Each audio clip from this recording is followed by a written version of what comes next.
رب العالمين والصلاة والسلام على سيد الأنبياء والمرسلين محمد وعلى آله وأصحابه أجمعين رب العالمين দুপুর থেকে শুরু করে তোমার বান্দারা প্রচন্ড গরমের ভেতরে বসে কথা শুনেছে।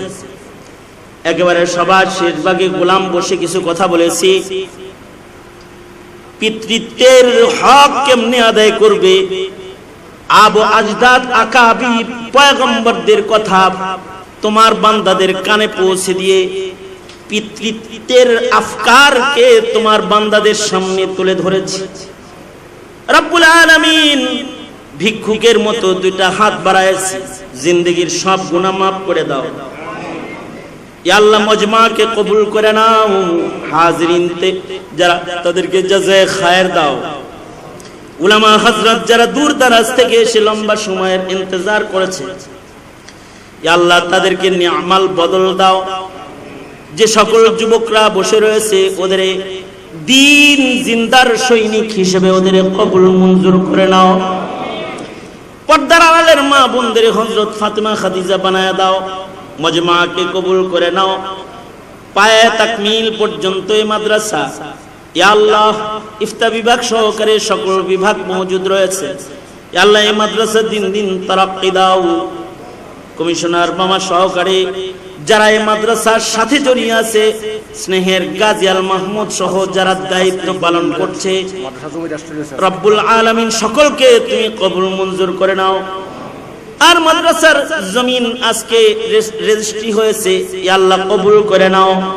ইয়া আল্লাহ মাদ্রাসার জমিন রেজিস্ট্রির পাশাপাশি আকাবিরদের আমল একটি ডালিম গাছ বসানো হয়েছে। ওই নকশাকে নকল করার আশায় দারুল উলুম দেওবন্দির সেই ডালিম তলার মেহনত যেন এখানে হয়, রব্বুল আলামিন তুমি কবুল মঞ্জুর করে নাও।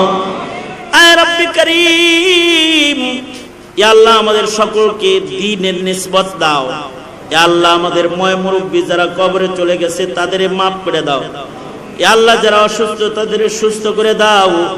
আমাদের সালাত ও সালাম প্যারা নবীর রওজায়ে আতহারে পৌঁছায়া দাও।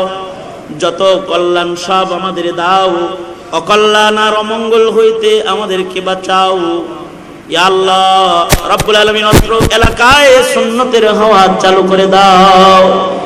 ফিলিস্তিনে মসজিদুল আকসাকে হিফাজত করো আল্লাহ রব্বুল আলামিন। ফিলিস্তিনের মজলুম মুসলমানদের জন্য মদদ পাঠায়া দাও। তাদের রক্তের পুরস্কার তুমি তাদের দিয়ে দাও আল্লাহ। সারা দুনিয়ার মজলুমদের জন্য মদদ পাঠায়া দাও। হার কিসমের খায়ের ও বরকত শামিলে হাল করে দাও। সুবহান রাব্বিকা রাব্বিল ইজ্জাতি আম্মা ইয়াসিফুনা ওয়া সালামুন আলাল মুরসালিন ওয়ালহামদুলিল্লাহ। আল্লাহ তাআলা বাবা আদমের নির্মাণ ঘরের কাছে খলিলকেও পৌঁছায়া দিলেন। হযরত ইসমাঈলকে কুরবানির বাহানায় মিনা মুজদালিফার দাম বাড়াইলেন, কারণ হাবিবুল্লাহ এই ঘরের কাছে আগমন করবে, হুদাল লিল আলামিনের শহরে জন্মগ্রহণ করবে, রাহমাতুল লিল আলামিন। এবারে ঘর যেথায় আছে এটাকে আবাদ করতে হবে। পায়ের নিচ দিয়ে জমজম চালু করে মিনা মুজদালিফার দাম বাড়ায়, পাহাড়ে পাহাড়ে দৌড়ায় পাহাড়ের দাম বাড়ায়া এবার কয় কুরবানি করো জবিউল্লাহ, ইসমাইলকে জব দাও। আল্লাহ তাআলা প্রেম দেখায়। দেখো ফেরেশতারা মানুষ কি লেগে বানাইছি, প্রেমটা করে কি আমারে, যে নিজের ছেলের চাইতেও আমারে বেশি ভালোবাসে, স্বামীর চাইতেও হাজেরা আমাকে বেশি ভালোবাসে, পিতার চাইতেও ইসমাঈল আমি আল্লাহকে বেশি ভালোবাসে। এর লাগেই বানাইছি, বুঝো না? ফেরেশতা করে দেখায়। আল্লাহ তাআলা নূহ আলাইহিস সালামকে বলতেছেন যেটা জায়গা ইন্নাহু লাইসা মিন আহলিক, এইটা কিন্তু তোমার ঔরসের না, আমি তাকে তোমার ঔরস হিসেবে গণি না।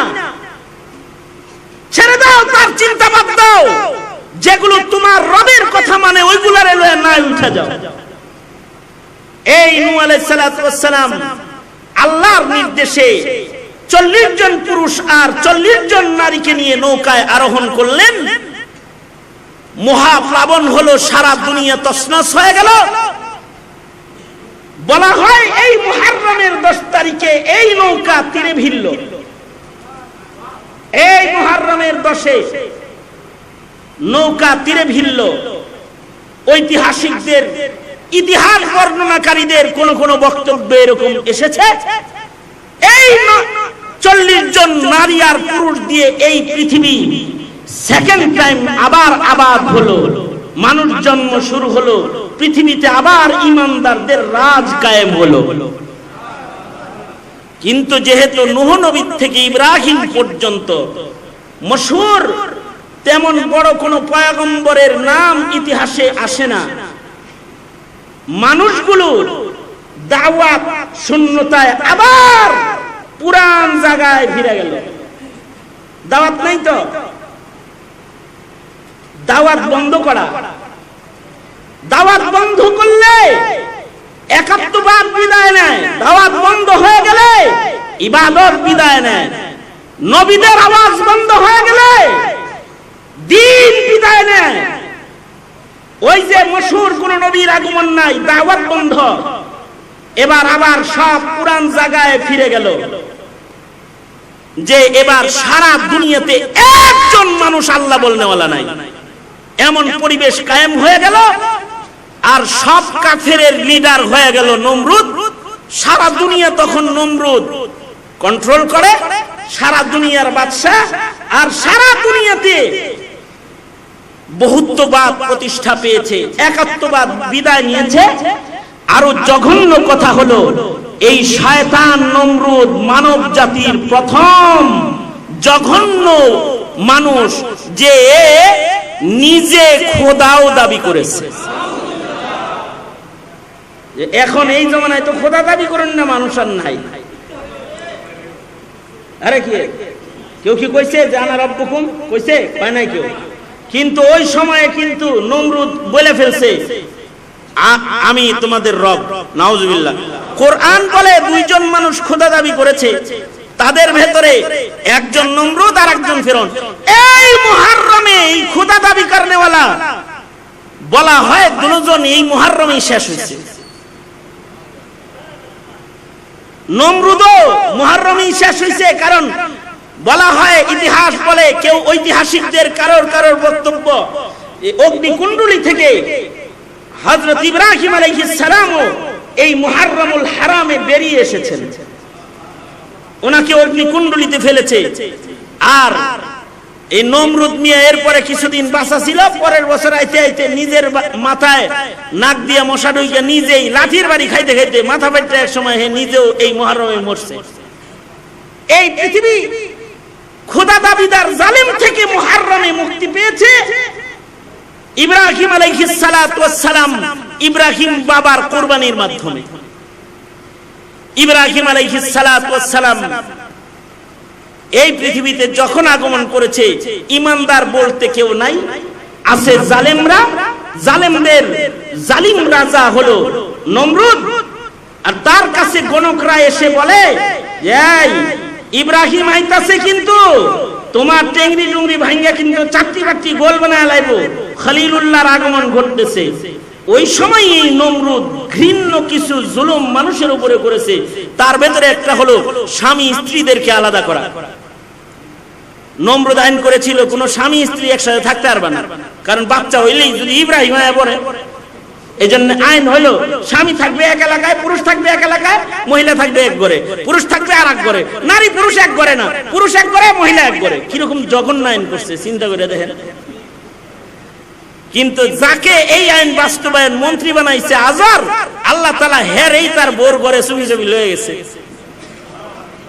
আজর তো নিজের বিবির কাছে গোপনে গেছে, আমি তো আইন বাস্তবায়নই করি, আমি নয় একটু আইন বেআইন করলাম আর কি, এই কথা বলে বিবির কাছে গেছে গা।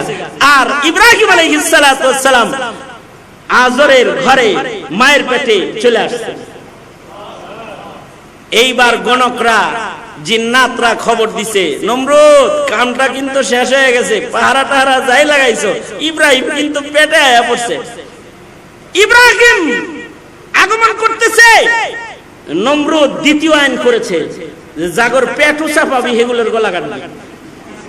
যেই মহিলাদের পেট উঁচা হবে বাচ্চা পেটে আছে এটার গলা শেষ। কিন্তু আল্লাহ তাআলা কুদরত জাহির করলেন, ইব্রাহিম মার পেটে বড় হইতেছে, মায়ের পেট উঁচা করে না আল্লাহ তাআলা, দেখা বোঝা যায় না যে পেটে বাচ্চা আছে। এবার যখন ইব্রাহিমের জন্মের টাইম হয়ে গেছে, এইবার বলে কি গণকেরা, জানো 2-4 ভিতরে আয়া পড়তেছে, কিন্তু জন্মাইব টাইম হয়ে গেছে গা। নমরুদ জঘন্য আইন করলো, বাচ্চার কান্নার আওয়াজ পাসনি, ঘরের মোড়ে মোড়ে পুলিশ বসায় রাখ, যদি খালি কোন ঘরে কান্নার আওয়াজ পাস তাইলে হেডারে যায় আগে জব করবি। আল্লাহ তাআলা আইন করলেন, এই ফেরেশতারা যা সবার কানে তুলে দিয়ে থুইস, কান্নার আওয়াজ কেউ যেন শুনে না, খালি মা বাপ ছাড়া। ইব্রাহিম জন্ম নিতেছে কিন্তু কান্নার আওয়াজ মা বাপ ছাড়া আর কেউ শোনে না। মনে মনে ভাবতে পারেন, আমার এক উস্তাদ বলে, মনে মনে ভাবতে পারো এটাও কি সম্ভব? তোমার বিজ্ঞান দিয়ে যদি কানে কানে কথা সম্ভব হয়, আল্লাহর কুদরত দিয়ে কানে কানে কথা সম্ভব না? যেমন মনে করেন আমি ফোন করছি গাজী মাহমুদের কাছে, গাজী মাহমুদ 10 জনের ভিতরে বয়ে রয়েছে, আমি বলি সে শোনে আর কেউ শোনে না। বিজ্ঞানের মোবাইল দিয়ে যদি দুয়ে দুয়ে কথা হয় তাহলে আল্লাহর কুদরত দিয়ে কেন হবে না? এবার ইব্রাহিমের কান্না মা বাপ ছাড়া আর কেউ শোনে না। গুহার ভেতরে ইব্রাহিম বড় হচ্ছেন, কিন্তু কান্না ইব্রাহিম করেও না। মা নাই তাও খোদার জ্বালায় কান্দে না, কারণ ইব্রাহিমের আরেক মুজিজা, আঙ্গুল চুষে আর আঙ্গুলির ভেতর থেকে দুধ নির্গত হয়, বের হয়, মধু নির্গত হয়। আল্লাহ তাআলা তার খলিলকে বড় করলেন। এক সময় খলিল বলে, ইন্নী ওয়াজ্জাহাতু ওয়াজহিয়া লিল্লাযী ফাতারাস সামাওয়াতি ওয়াল আরদা হানিফাও ওয়া মা আনা মিনাল মুশরিকিন। আর এই সব বহুত্ববাদকে ভাঙ্গা চুইরা তছনছ করে ফেলেছে। শাস্তি হিসাবে আগুনের কুণ্ডুলিতে জ্বালাও। ইব্রাহিম কোনো অসুবিধা নাই, এই আগুন যার আমি তার, আর আমার জন্য তিনি আছে। হাসবুনাল্লাহ ওয়া নি'মাল ওয়াকিল, নি'মাল মাওলা ওয়া নি'মান নাসির। আল্লাহ তাআলা ইব্রাহিমকে আগুনেও হেফাজত করলেন, আগুন ফুলবাগান হয়ে গেল। এখন ইব্রাহিমও এবার বাপ হিসাবে সন্তানদের ওই চিন্তা শুরু করলেন, যেই চিন্তা বাবা আদম করছে। আল্লাহ তাআলা ইব্রাহিমকে বলে, ইব্রাহিম যাও, নমরুদটা শেষ হইছে, এখানে তোমার আর দরকার নাই, তুমি যাও, বাবা আদম যেখানে কাম করছে ওইখানে চলে যাও। প্রথম আসলেন ফিলিস্তিন, সেখানে কিছুদিন থাকার পরে ইসমাইলকে বনবাসের বাহানায় আল্লাহ তাআলা বাবা আদমের নির্মাণ ঘরের কাছে খলিলকেও পৌঁছায়া দিলেন। হযরত ইসমাইলকে কোরবানির বাহানায় মিনা মুজদালিফার দাম বাড়াইলেন, কারণ হাবিবুল্লাহ এই ঘরের কাছে আগমন করবে, হুদাল লিল আলামিনের শহরে জন্মগ্রহণ করবে, রাহমাতুল লিল আলামিন। এবারে ঘর যেথায় আছে এটাকে আবাদ করতে হবে। পায়ের নিচ দিয়ে জমজম চালু করে, মিনা মুজদালিফার দাম বাড়ায়, পাহাড়ে পাহাড়ে দৌড়ায়, পাহাড়ের দাম বাড়ায়া এবার কয় কুরবানি করো জবিউল্লাহ, ইসমাইলকে জব দাও। আল্লাহ তাআলা প্রেম দেখায়, দেখো ফেরেশতারা মানুষ কি লেগে বানাইছি, প্রেমটা করে কি আমারে, যে নিজের ছেলের চাইতেও আমারে বেশি ভালোবাসে, স্বামীর চাইতেও হাজেরা আমাকে বেশি ভালোবাসে, পিতার চাইতেও ইসমাইল আমি আল্লাহকে বেশি ভালোবাসে, এর লেগেই বানাইছি, বুঝো না? ফেরেশতা করে দেখায়। খলিলুল্লাহ জবিহুল্লাহ নির্বাচন হয়ে গেছে, এবার আল্লাহর নির্দেশ, খলিল এই জায়গায় খনন করো, এখানে আবুল বাশার বাবা আদমের নির্মাণের ইট তালাশ করে পাইবা। আমার নির্দেশে আদম ইট রেখে রেখে একটি ঘর বানায়ছিল, তুমি ওইটা ফিরা বানাও। মাটি খনন করে বাবা খলিলুল্লাহ ঘরের অংশ পেয়ে গেলেন। বাবা আদমের ইটের পরে ইট রেখে খলিলুল্লাহ এবার সন্তানদের জন্য খলিলুল্লাহ ঘর বানাইলেন, ঘরের দেয়ালগুলো উঠালেন আর দোয়া করলেন। বাপ তো সন্তানের কথা বলে না, বাপে কয় আল্লাহ আমরা যেহেতু আগামীর মুসলিমদের ঘর বানাইতেছি, আমাদের এই ঘর নির্মাণ কেউ কবুল করেন, আমাদের বাপ বেটা কেউ আপনি মুসলিমদের অন্তর্ভুক্ত করেন। وَإِذْ يَرْفَعُ إِبْرَاهِيمُ الْقَوَاعِدَ مِنَ الْبَيْتِ وَإِسْمَاعِيلُ رَبَّنَا تَقَبَّلْ مِنَّا إِنَّكَ أَنْتَ السَّمِيعُ الْعَلِيمُ। আবার দোয়া করতেছেন وَجَعَلْنَا مُسْلِمَيْنِ لَكَ وَمِنْ ذُرِّيَّتِنَا أُمَّةً مُسْلِمَةً لَكَ। আবার দোয়া করতেছেন রব্বানা বা'আস ফীহিম রাসূলাম মিনহুম ইয়াতলু আলাইহিম আয়াতিক। শেষ নবী যে পাঠাইবেন এটাকেও আমাদের বংশেই পাঠায়েন, ইসমাইলের বংশে পাঠায়েন, আর মুসলিম মিল্লাতের দলে আমাদের ভিড়ায় দিয়েন। আল্লাহ তাআলা এই সব দোয়া কবুল করে নিলেন, কাবা ঘর নির্মাণ কবুল করলেন, মুসলিম হিসেবে ইব্রাহিমকে গণলেন, ইব্রাহিমকে মুসলিম জাতির পিতার মর্যাদা দান করলেন। মিল্লাতা আবিকুম ইব্রাহিম হুয়া সাম্মাকুমুল মুসলিমিন। আবার ইসমাইলের রক্তে মুসলমানদের শ্রেষ্ঠ পয়গম্বর, শেষ পয়গম্বরকেও পাঠালেন। ইসহাকের রক্তে লক্ষাধিক নবী পাঠালেও ইসমাইলের রক্তে নবী পাঠানো বন্ধ করে কুরাইশি খানদানে শেষ পয়গম্বরকে আল্লাহ তাআলা পাঠালেন। এই যে বাপ হইয়া যে এখানে বাইতুল্লাহ বানাইলেন, ফিলিস্তিনে মসজিদুল আকসা বানাইলেন, দুনো মসজিদ নির্মাতা বাবা ইব্রাহিম, এক মসজিদের ইমাম ইসমাইল আর এক মসজিদের ইমাম ইসহাক। এই যে দুটো মসজিদ নির্মাণ হলো, এই দুটোটাই সারা দুনিয়ার সব মুসলমানদের কিবলা। এ কারণেই মসজিদুল আকসার দিকেও মুসলমানের নামাজ হয়েছে। পরবর্তীতে কিবলা পরিবর্তন করে ইব্রাহিম বাবার পয়লা নির্মাণের দিকে আবার ফেরত দেওয়া হয়েছে। ফাওয়াল্লি ওয়াজহাকা শাতরাল মসজিদিল হারাম। এই দুই মসজিদ ঘিরে সারা পৃথিবীর মুসলমানদের যুদ্ধ, সারা পৃথিবীর মুসলমানদের ঈমানি জীবনের যাত্রা। আর সেই যুদ্ধ করতে করতেই ফিলিস্তিনিরা জীবন দিচ্ছে, কিন্তু মসজিদুল আকসা কোন বেঈমানের আখড়া হতে দিতেছে না। বাবা আদম যে মসজিদ নির্মাণ করেছেন, ইব্রাহিম খলিল যে মসজিদ পুনর্নির্মাণ করেছেন, এই মসজিদের পাহারাদার সারা দুনিয়ার মুসলমানরা। এ পাহারাদারি কিয়ামত পর্যন্ত করবে। পাহারাদারি সংকট পড়েছে তো আল্লাহ তাআলা আবাবিলকে হুদাল্লিল আলামিন গর্ত। এ ঘরের আশেক শুধু মানুষ না, পাখালিরাও আবাবিল পাঠিয়ে ঘর হেফাজত করেছে। হ্যাঁ, সামনেও এ ঘরের পাহারাদারির সংকট পড়ে গেলে একজন ইব্রাহিমী সন্তানকে আকাশে উঠায় পালতেছেন। বড় জালেম নিধন করতে প্রয়োজনে সময় মতো ঈসা নবীকে আল্লাহ তাআলা আদমের সন্তান হিসাবে আবার এই পৃথিবীতে পাঠাবেন। বাইতুল্লাহর ইবাদতের পরিবেশকে সংরক্ষণ করবেন, নবী পাকের রেখে যাওয়া দ্বীনকে হেফাজত করবেন। কারণ এই পৃথিবী সব মিটে যাবে, এটা আল্লাহর পছন্দ, কিন্তু দ্বীন মিটে যাবে, এটা আল্লাহ পাকের পছন্দ না। কারণ দ্বীনের মূল্য আল্লাহর কাছে সকল কিছুর চাইতে বেশি। এই যে মাদ্রাসা, এই যে মসজিদ, এগুলোর উদ্দেশ্য হলো দ্বীন হিফাজত, ইব্রাহিমী রেখে যাওয়া আমানত, মুহাম্মদুর রাসূলুল্লাহ সাল্লাল্লাহু আলাইহি ওয়াসাল্লামের রেখে যাওয়া আমানতকে হিফাজত করা, এটাই মাকসাদ।